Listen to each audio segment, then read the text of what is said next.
Sherry Rasmussen menikah dengan John Rutten November 1985. Mereka menetap di Los Angeles, Amerika Serikat. Tidak hanya berparas cantik, Sherry juga sangat cerdas. Ia memulai kuliah ketika berumur 16 tahun. John tergila-gila padanya sejak bertemu dengannya 2 tahun sebelumnya. Umur 20 tahun, Sherry sudah menjabat sebagai direktur di sebuah medical center. 3 bulan setelah pernikahan mereka, yakni tanggal 24 Februari 1986, Sherry memutuskan untuk tidak masuk kerja setelah malam sebelumnya mereka pergi menonton film bersama. Sedangkan John harus bekerja karena ia baru memulai kerja di tempat yang baru.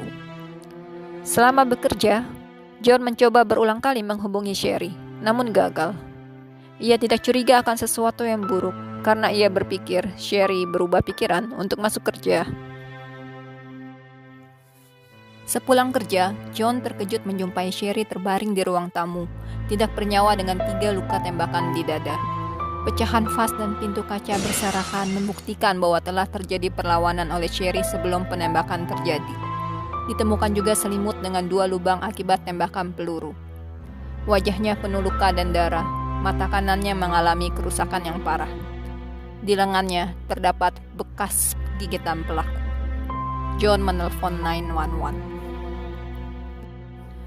Polisi tiba di tempat kejadian. Para tetangga memberi kesaksian bahwa mereka mendengar keributan, namun tidak mendengar suara letusan senjata api. Detektif yang saat itu menangani kasus ini menyimpulkan bahwa ini adalah kasus perampokan, di mana sang perampok panik memergoki Sherry, sehingga memutuskan untuk menembaknya. John tidak menjadi tersangka karena ia memiliki alibi yang kuat. Ia memutuskan untuk pindah ke kota lain untuk memulai hidup baru. Jika John percaya saja dengan teori perampokan yang dikemukakan detektif, tidak demikian halnya dengan ayah Sherry yang bernama Nels. Menurutnya, teori polisi bahwa telah terjadi perampokan selama 1,5 jam oleh 2 pria Latin sangat tidak masuk akal. Bagaimana mungkin Sherry melakukan perlawanan selama 1,5 jam menghadapi 2 laki-laki? Di samping itu, diketahui bahwa tidak ada barang yang hilang, kecuali surat nikah John dan Sherry. Nell sangat dekat dengan anak perempuannya. Ia menjadi kunci atas terpecahnya kasus yang telah 26 tahun buntu ini. Sherry pernah bercerita kepadanya bahwa beberapa minggu sebelum pernikahannya, seorang wanita bernama Stephanie Lazarus mendatangi tempat kerjanya untuk memberitahu bahwa ia dan John adalah sepasang kekasih. Stephanie mengancamnya bahwa kalau ia tidak bisa memiliki John, tidak ada orang lain yang bisa memilikinya. Nels memberitahu informasi ini kepada detektif saat itu yang menangani kasus ini, namun tidak ada perkembangan.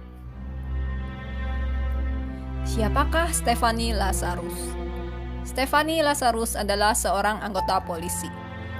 Sebelum John bertemu Sherry, Stephanie dan John memiliki hubungan dekat yang kerap putus dan bersambung kembali. Namun, jika bagi Stephanie, John adalah kekasih satu-satunya, tidak demikian bagi John. John tetap mengencani wanita lain sampai akhirnya bertemu Sherry dan menikahinya. Stephanie tidak ragu mendatangi kediaman John dan Sherry dengan mengenakan seragam polisinya, meminta John untuk datang ke rumahnya untuk membantunya. Sherry meminta John untuk melarang Stephanie datang lagi, namun John menjawab ia tidak bisa melakukan apa-apa untuk melarangnya. Obsesi Stephanie begitu besar kepada John, hingga ia kerap mengambil foto John ketika John terlelap tidur tanpa busana. Sementara kasus ini mengalami kebuntuan selama 20 tahun lebih. Karir Stephanie setelah kematian Sherry terus menanjak, hingga mencapai posisi detektif dengan spesialisasi di bidang pencurian barang-barang seni. Ketika tes DNA mulai banyak diterapkan pada akhir tahun 1990, Kepolisian Los Angeles membentuk suatu divisi untuk meninjau kembali kasus-kasus yang telah lama tidak dapat dipecahkan. Tahun 2005, seorang detektif baru yang menangani kasus ini menemukan kejanggalan karena banyak bukti-bukti yang ada di file hilang. Antara lain dokumen-dokumen percakapan antara Niles dan polisi. Namun ia berhasil menemukan bukti berupa air liur dari gigitan seseorang di lengan Sherry. Bukti tersebut telah didiamkan begitu saja selama 18 tahun di freezer. Ia kemudian memerintahkan agar air liur itu diteliti. Hasil laboratorium menunjukkan bahwa pelaku adalah seorang wanita. Detektif ini melaporkan hasil penemuannya kepada atasannya yang mengetahui tentang kemungkinan keterlibatan Stephanie Lazarus. Namun atasannya tetap bersikeras bahwa ini adalah kasus perampokan. Semua bukti-bukti terkait kasus ini disimpan kembali dan didiamkan saja di gudang. Orang tua Sherry tidak pernah menyerah. Mereka dengan setia menelpon kepolisian untuk mempertanyakan perkembangan kasus ini, terutama apakah Stephanie Lazarus telah diinvestigasi. Bahkan mereka menawarkan diri untuk membayar tes-tes DNA yang perlu dilakukan, seperti tes darah, tes gigitan, atau tes rambut. Polisi mengatakan mereka tidak dapat melakukannya tanpa adanya bukti yang kuat. Tahun 2009, 23 tahun setelah kasus ini mengalami kebuntuan, muncul suatu tim baru yang membuka kembali kasus ini, yang terdiri dari diantaranya Detektif Jim dan Detektif Pete. Mereka memulai kembali dari awal karena tidak setuju dengan pendapat detektif pertama yang menangani kasus ini, yang menyimpulkan bahwa ini adalah kasus perampokan. Menurut teori mereka, pada hari kejadian 24 Februari 1986, pelaku memasuki kediaman Sherry dari pintu depan yang saat itu terbuka. Pelaku melepaskan tembakan 2 kali, namun meleset. Sherry mencoba untuk memencet tombol alarm, namun pelaku berhasil mencegahnya, dan perlawanan terjadi. Sherry kemudian berhasil memiting kepala pelaku dengan tangannya, namun digigit pelaku. Pelaku kemudian memukul kepala Sherry dengan vas dan menembak dadanya. Pelaku kemudian mengambil selimut dan menembak 2 kali lagi menggunakan selimut untuk meredam suara tembakan. Para detektif masih mencari jawaban. Jika ini bukan peristiwa perampokan, apa yang menjadi motif pelaku? Siapa yang menghendaki Sherry lenyap? Para detektif kemudian menemukan sebuah catatan kecil yang terselip di dalam file, yang berbunyi, John Ratton tadi telepon untuk mengkonfirmasi bahwa police officer Stephanie Lazarus adalah benar mantan kekasihnya. Para detektif kemudian fokus kepada Stephanie Lazarus. Mereka menemukan fakta bahwa Stephanie tidak bekerja pada hari pembunuhan. Stephanie juga memiliki senjata kaliber 38 yang digunakan dalam pembunuhan. Namun, ia telah membuat laporan beberapa hari setelah pembunuhan terjadi jika senjatanya telah dicuri orang. Detektif Jim dan Detektif Pete menyadari bahwa semua proses penyelidikan atas kasus ini harus dijalankan secara ekstra hati-hati karena Stephanie bekerja tepat di seberang kantor mereka. Mereka mengerjakan kasus ini setelah jam kerja selesai atau menutup rapat pintu mereka. Mereka tidak menggunakan nama Stephanie Lazarus, melainkan menggunakan kode number 5 jika merujuk kepada Stephanie. Mereka mengikuti Stephanie ketika ia pergi ke toko untuk mendapati DNA-nya. Mereka melihat Stephanie minum dan membuang minumannya.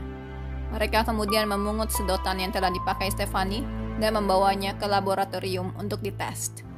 Hasilnya, DNA dari sedotan cocok dengan gigitan pada lengan Sherry. Para detektif mencari jalan untuk menginterview Stephanie tanpa membuatnya curiga jika dirinya adalah tersangka utama. Tanggal 5 Juni 2009 sekitar pukul 6 pagi, Detektif Dan berpura-pura memerlukan bantuan Stephanie untuk mewawancari seseorang yang diduga terlibat kasus pencurian barang seni. Mereka membawanya ke suatu ruangan kedap suara di bawah gedung di mana senjata sama sekali tidak diperbolehkan. Mereka kemudian mempersilahkan Stephanie duduk. Detektif Dan dan Detektif Greg akhirnya berterus terang kepada Stephanie jika mereka sedang menangani kasus Sherry Rasmussen. Stephanie terlihat terkejut.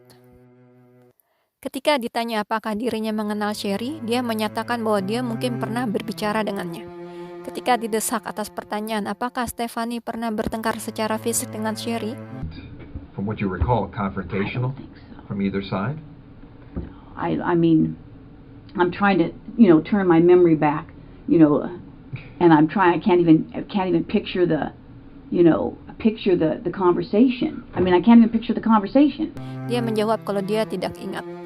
Stephanie terlihat semakin emosional menghadapi pertanyaan-pertanyaan detektif, terutama ketika detektif Dan memintanya untuk menyerahkan DNA-nya secara sukarela untuk dites. Sekeluarnya Stephanie dari ruangan interview, seorang detektif lain memborgol tangannya. Stephanie, you know you have the right to remain silent. Do you understand? Yes. Do you want to talk to us right now? No. Okay. All right. Okay. This then. is crazy. Okay. This is I'm like in shock. I'm totally. Selama persidangan, fakta-fakta baru mulai bermunculan. Misalnya pengakuan John bahwa setelah dirinya bertunangan dengan Sherry, Stephanie meminta John untuk datang ke rumahnya. Di sana Stephanie menyatakan cintanya kepada John yang begitu dalam. Dia meyakinkan John bahwa cintanya kepada John lebih besar daripada cinta Sherry kepada John. Stephanie meminta John untuk meninggalkan Sherry. Malam itu, John dan Stephanie tidur bersama. Persidangan Stephanie berlangsung selama 3 minggu. Hanya diperlukan kurang dari sejam bagi para juri untuk memutuskan nasib Stephanie.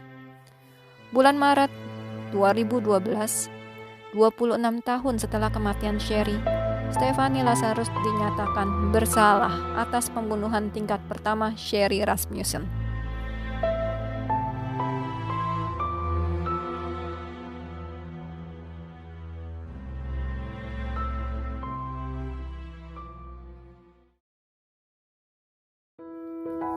Terima kasih sudah menyaksikan kisah nyata ini.